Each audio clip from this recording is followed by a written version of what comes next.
Messieurs, dames, bonjour, j'espère que vous allez bien, je vous souhaite une bonne rentrée si vous êtes en train de préparer votre rentrée. Et nous, aujourd'hui, on va se retrouver pour faire un retour sur lecture sur le livre de Marc Aurèle, Pensée pour moi-même, qui est également suivi du manuel d'Épictète, sur lequel on va revenir également, que j'ai trouvé très intéressant.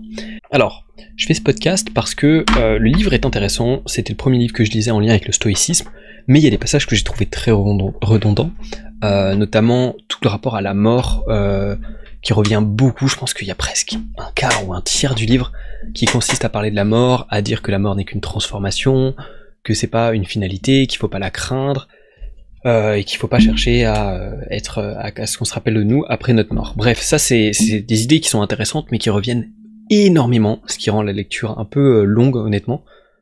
J'ai bien aimé le livre, hein, vraiment j'ai bien aimé, j'en ai tiré pas mal de choses, mais c'est vrai que ces passages-là, je les ai trouvés assez longs. Donc je vais vous résumer dans cette vidéo les idées principales abordées dans le livre, et également vous lire les passages que j'ai trouvés les plus intéressants. Donc déjà dans les idées principales, il y a globalement l'idée que les hommes, ils sont des êtres raisonnables, qui sont nés les uns pour les autres, et que se supporter c'est une partie de la justice. Et tout ça, ça nous mène à la conclusion que les hommes, quand ils pêchent, quand ils causent des torts, c'est quelque chose qui est involontaire. Il y a aussi cette idée importante que rien ne dure, et qu'il est inutile de chercher la gloire, ou est-ce qu'on se rappelle de nous après notre mort.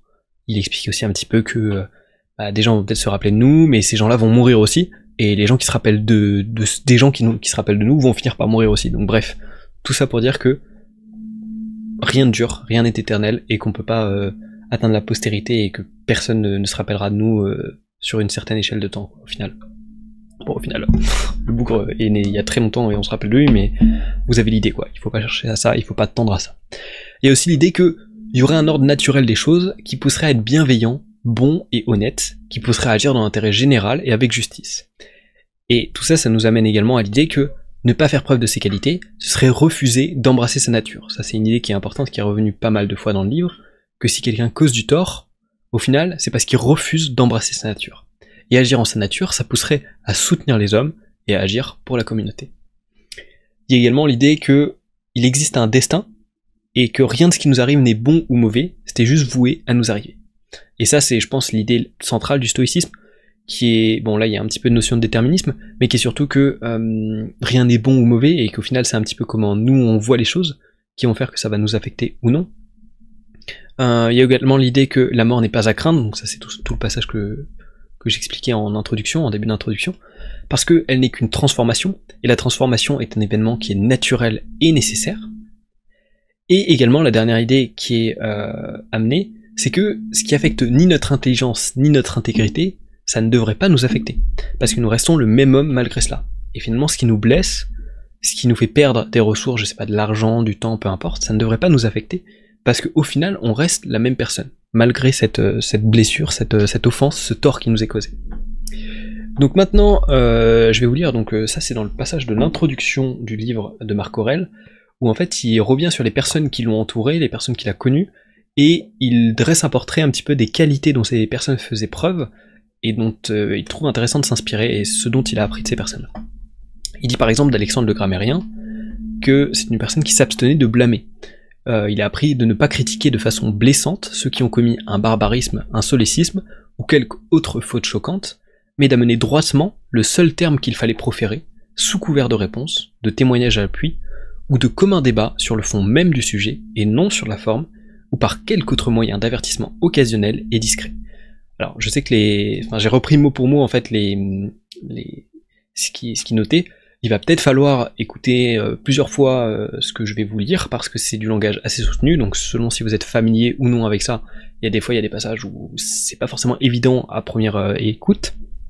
Sachez aussi que je vais pas forcément donner mon interprétation de ces passages-là, parce que simplement c'est une autre personne qui l'a écrit, donc je ne pourrai jamais dire avec certitude ce qu'il voulait dire par là, je ne peux donner que mon interprétation, ou que ce que je pense être son interprétation à lui. Ça ne sera jamais la vérité, et on a tous des choses différentes à tirer de ces trucs-là.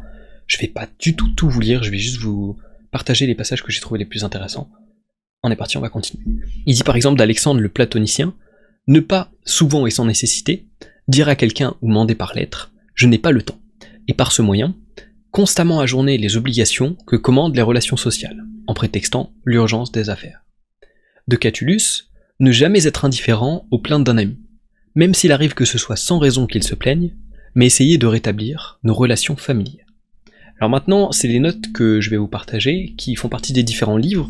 En vérité, ce livre, il fait à peu près 200 pages, en comptant le manuel d'Épictète, il doit faire 210 pages à peu près. Sachant que voilà, c'est décomposé sous plusieurs sous-parties, qu'on pourrait appeler des chapitres, mais qui s'appellent des livres. Je pense que ça correspond à différents passages de sa vie, à différents livres qu'il a pu remplir avec ces notes-là.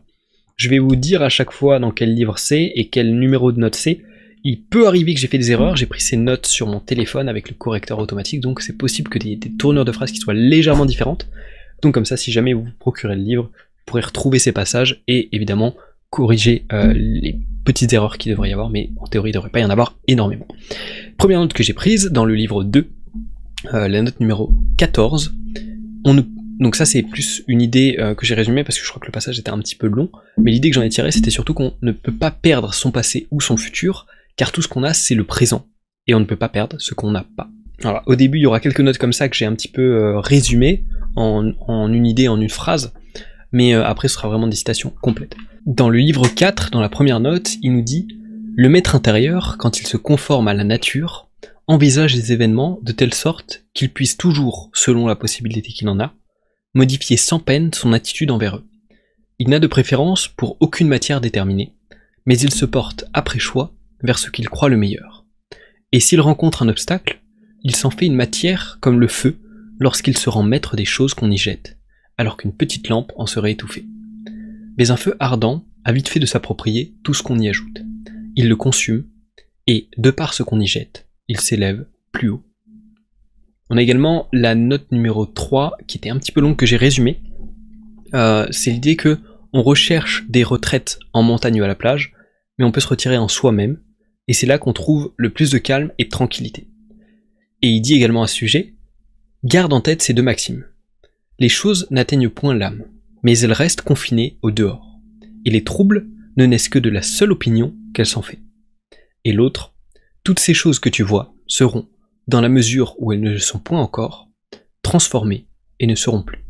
Le monde est changement, la vie remplacement. » On arrive à la note numéro 9 du livre 4. « Ne conçois point les choses telles que les juge celui qui t'offense, ou comme il veut que tu les juges, mais vois-les telles qu'elles sont en réalité. » On passe à la note numéro 18.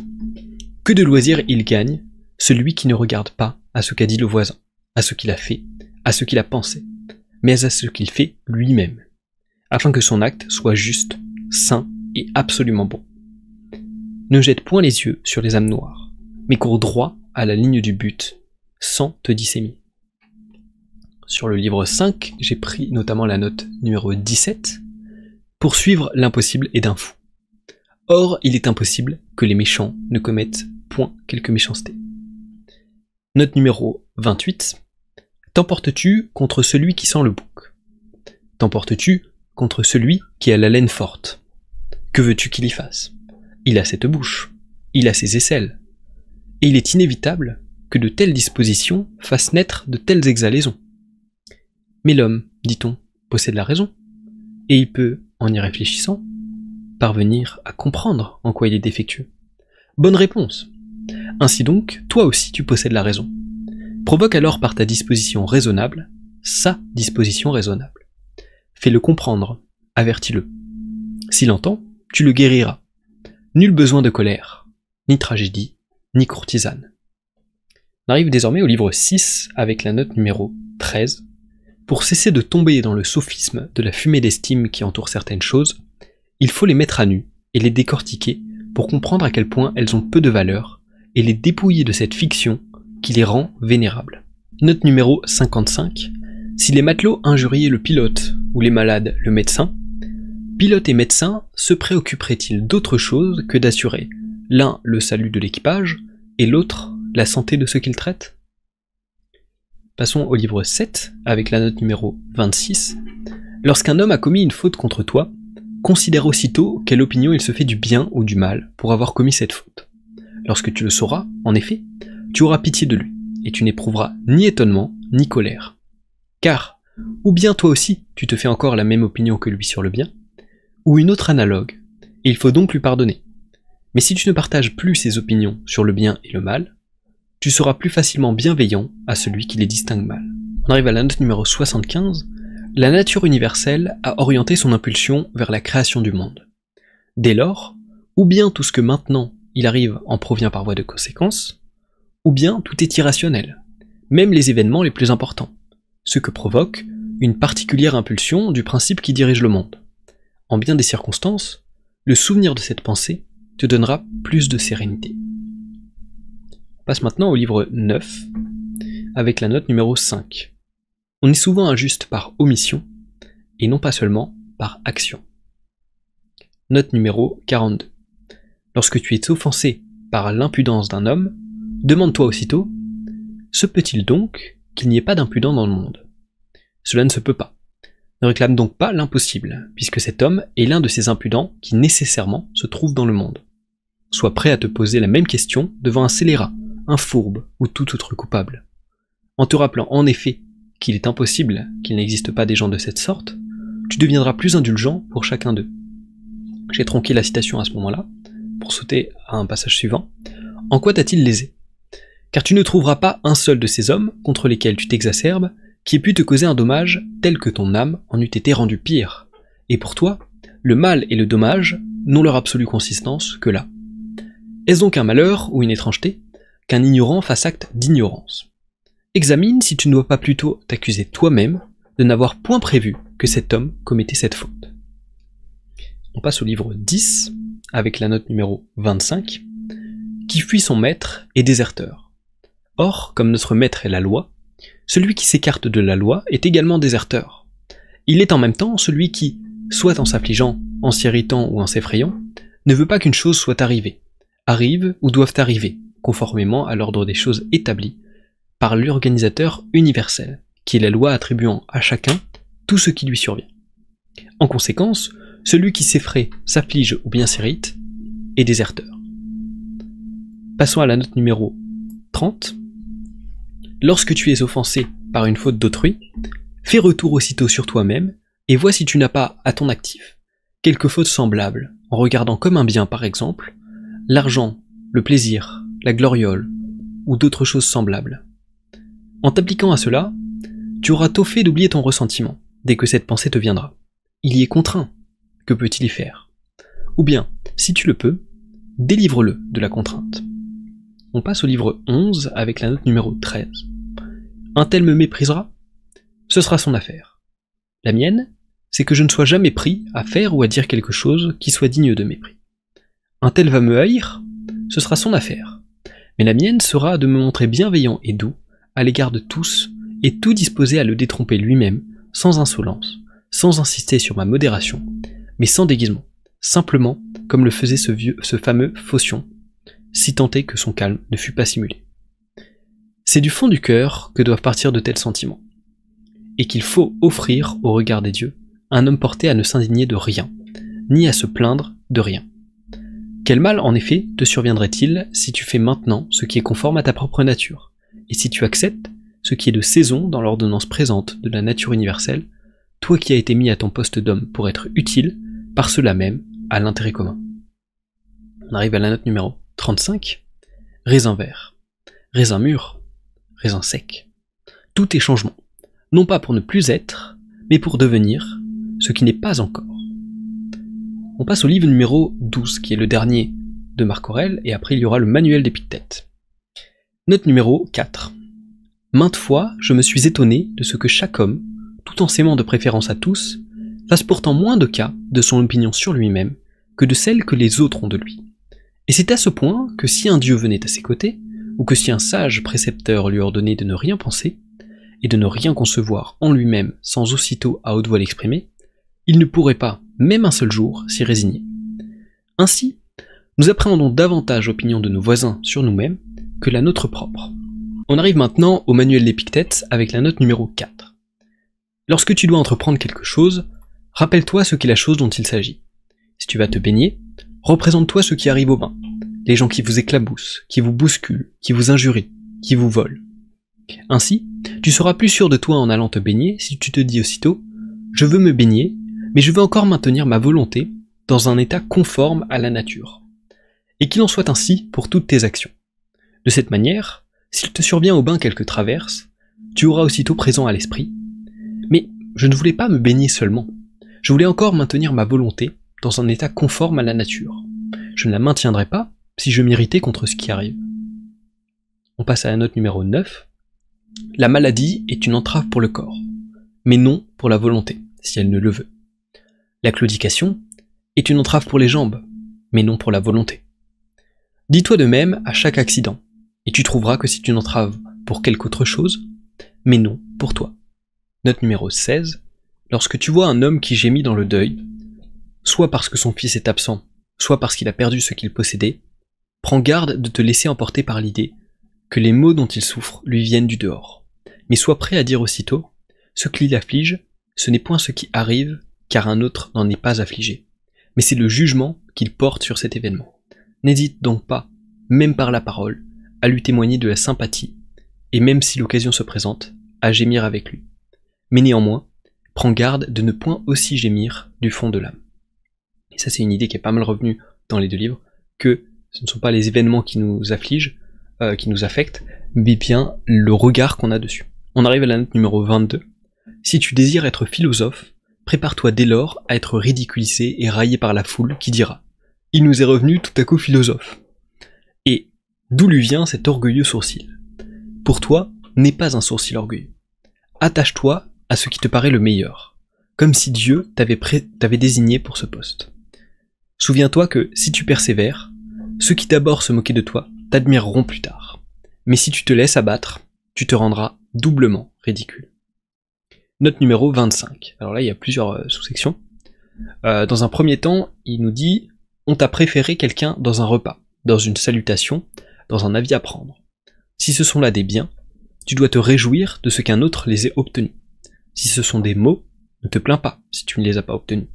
Souviens-toi que, si tu ne fais pas, pour obtenir ce qui ne dépend pas de nous, les mêmes choses que les autres, tu ne peux pas prétendre aux mêmes avantages. » La partie 4 de cette note nous dit « De même ici.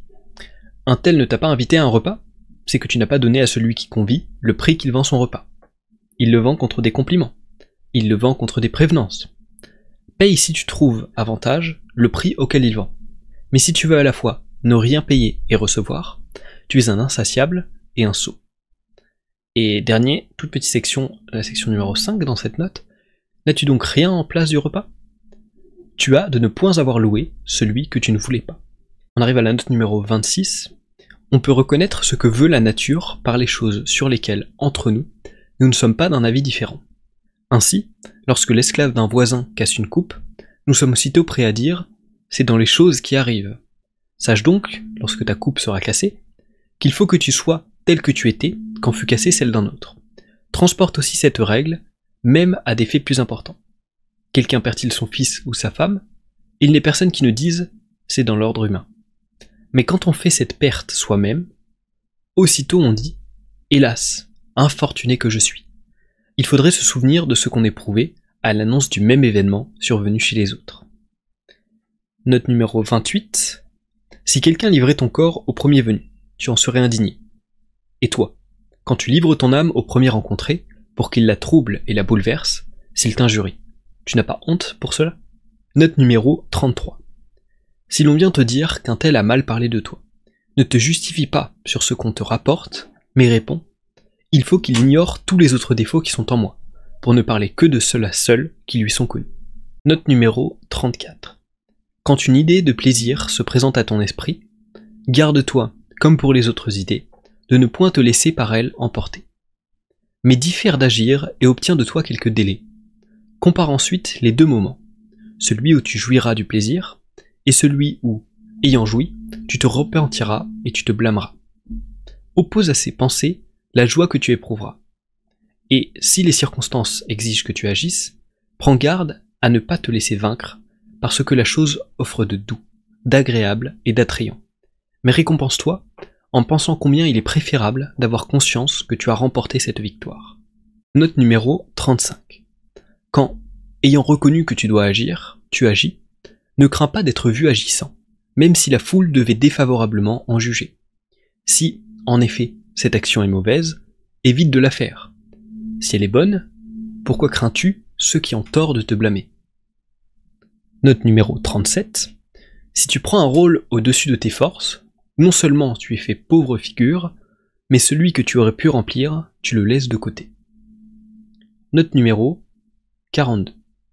Quand un homme te fait du tort ou parle mal de toi, souviens-toi qu'il juge qu'il est de son devoir d'agir ou de parler ainsi. Il est donc impossible qu'il suive ton sentiment. Il ne peut suivre que le sien, de sorte que, s'il juge mal, il ne nuit qu'à lui-même, et vit seul dans l'erreur. De même, lorsque quelqu'un tient pour fausse une proposition qui est vraie, ce n'est pas la proposition qui en souffre, mais celui qui s'est trompé. Pars de ces principes et tu supporteras aisément celui qui t'injurie. Répète à chaque fois, il en juge ainsi. Note numéro 43. Toute chose a deux anses. L'une par où on peut le porter, l'autre par où l'on ne le peut pas. Si ton frère a des torts, ne le prends pas du côté où il a des torts.